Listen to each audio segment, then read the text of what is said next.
तो ये वैष्णो माता जी का तीसरा पार्ट है, जो कि आप सबने देखा था। हम स्टेशन से पहुंचकर सीधा माता रानी के दर्शन के लिए जा रहे थे। तो अब हम यहाँ से चढ़ाई चढ़ेंगे। चढ़ाई चढ़ने के लिए हम तैयार हैं। अपना बोरिया बिस्तर लेकर हमने एंट्री, पहले हमने करवाया अपना चेकआउट, फिर हम वहाँ से निकले ऊपर की चढ़ाई करने के लिए। और चढ़ाई चढ़ने से पहले ही पसीने पसीने हो गए थे। हम लोग सोच रहे थे कैसे क्या करें। ये है हमारी बाण गंगा, जो कि यहाँ से दिख नहीं रही थी, लेकिन फिर भी मैंने चलाई थी।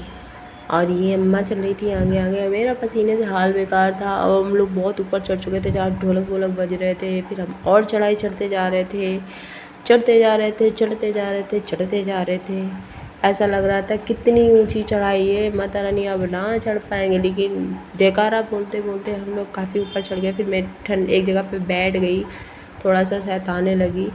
तो हम लोग सोचे कि चलो भाई अब उठकर थोड़ा सा हम लोग आगे बढ़ने की कोशिश करते हैं, क्योंकि पैर बहुत थक चुके थे और मेरी चप्पल भी टूट गई थी ना, बिना चप्पल के चल रही थी वहाँ पे। तो चलो कुछ नहीं, माता रानी के दर्शन करते करते हम लोग काफ़ी दूर पहुँच चुके थे। अब हम लोग पहुँच गए थे अर्धकुमारी, और पीछे देखो भैया भाभी के लिए वो लेकर चल रहे थे पर्स। ये थी अर्धकुमारी को जाने के लिए चढ़ाई, क्योंकि मतलब हम लोग सीढ़ियों के लिए सीढ़ियों से चढ़े थे, लेकिन ज़्यादा हम शूट नहीं कर पाए थे, क्योंकि बीच बीच में मेरे फ़ोन की बैटरी बहुत कम हो गई थी। भाई सीढ़ी चढ़ने के बाद जो पसीने पसीना हो रहे थे, ऐसा लग रहा था भाई बाई गॉड क्या हाल होगा हमारा। फिर हम और ऊपर चढ़े तो देखो भैया भाभी का पर्स लेकर जा रहे हैं कैसे। सारे लोग हंस रहे थे। और एक चीज़ थी सबसे बड़ी बात, मैं गई ज़रूर इतने लोगों के साथ थी, लेकिन मैं पूरी यात्रा में अकेली थी। मेरे साथ कोई नहीं था, मैं अकेली अपनी चढ़ाई चढ़ रही थी। और हम लोग माता रानी के बहुत पास आ चुके थे, बहुत पास जिसको कहते हैं। हमने माता रानी का मंदिर दिखने लगा था, तो पीछे भाभी चल रही थी।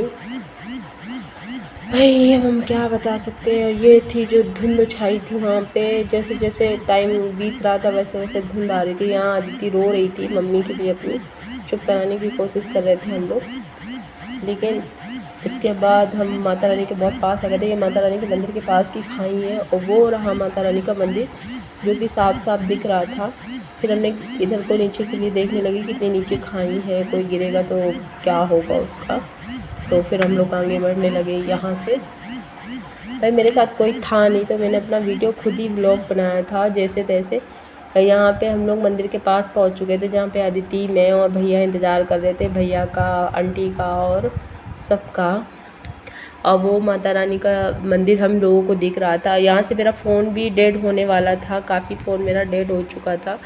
मुझे समझ भी नहीं आ रहा था मैं आगे कुछ ब्लॉग वगैरह बना पाऊँगी या मैं वीडियो शूट कर पाऊँगी। तो मेरा सुबह ये मान के डेड हो गया, वो घर ही पे चार्ज हुआ था, आया हुआ था। मेरा फ़ोन बंद हो गया। नहा धोकर हम लोग मंदिर के दर्शन किए और फिर ऊपर गए। तो ये थे तीनों ब्लॉग। आप लोग बताना कमेंट शेयर करके कैसा था।